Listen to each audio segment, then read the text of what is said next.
कभी सोचा है कि भारत की सबसे कठिन परीक्षाओं में से एक को क्रैक करने के लिए आखिर क्या लगता है? आज हम एक सफल कैंडिडेट के हाथ से बनाए नोट्स को डिकोड करने वाले हैं। और ये सिर्फ नोट्स नहीं है, ये तो सफलता का पूरा ब्लूप्रिंट है। जरा इस पन्ने को देखिए, ये किसी की तैयारी की डायरी से है। ये जो आप देख रहे हैं, ये सिर्फ लिखी हुई बातें नहीं, बल्कि एक बहुत सोची समझी स्ट्रैटेजी है। चलिए इसे एक एक करके समझते हैं कि इसमें इतना खास क्या है। तो हम इसे समझेंगे कैसे? हमारा रोड मैप कुछ ऐसा है। सबसे पहले हम परीक्षा के पूरे स्ट्रक्चर को देखेंगे, फिर इतिहास जैसे एक सब्जेक्ट की तैयारी में गहराई से उतरेंगे।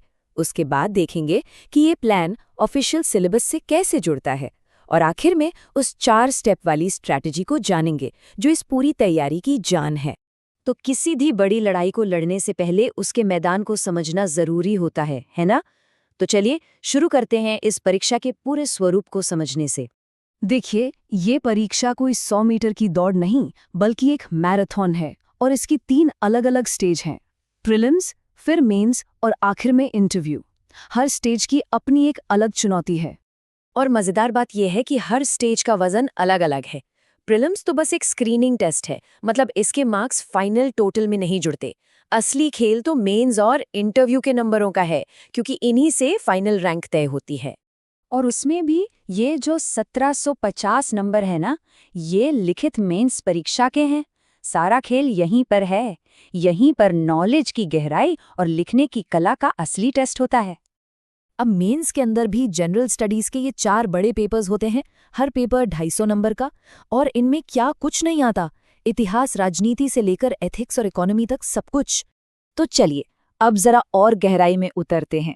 ये समझने के लिए कि ये स्ट्रैटेजी काम कैसे करती है, हम इतिहास जैसे एक मुश्किल सब्जेक्ट को एक केस स्टडी की तरह देखते हैं।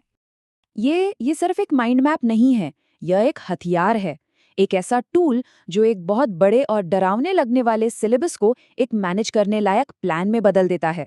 मतलब एक बड़े पहाड़ पर चढ़ने के लिए छोटे छोटे कदम कैसे बनाने हैं, ये बिल्कुल वही दिखाता है। इस प्लान की सबसे बड़ी खूबी है इसका एनालिसिस। इतिहास को सिर्फ टाइम पीरियड में नहीं बांटा गया है, बल्कि ये भी एनालाइज किया गया है कि किस हिस्से से कितने सवाल आते हैं।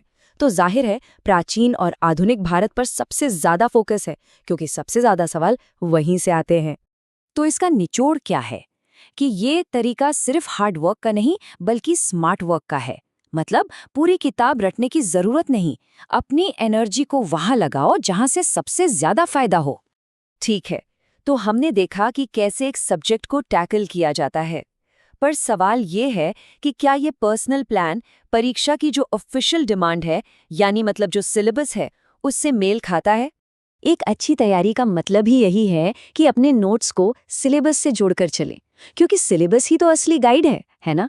और ये नोट्स ठीक यही काम करते हैं, हर टॉपिक को सिलेबस से मैप करते हैं। और ये देखिए, प्रीलिम्स और मेंस के सिलेबस में कितना बड़ा फर्क है।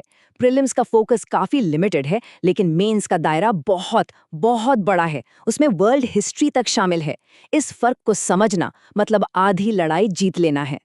और अब हम आते हैं इस पूरे ब्लूप्रिंट के दिल पर, वो कोर मेथोडोलॉजी जो इन सभी नोट्स की असली नींव है।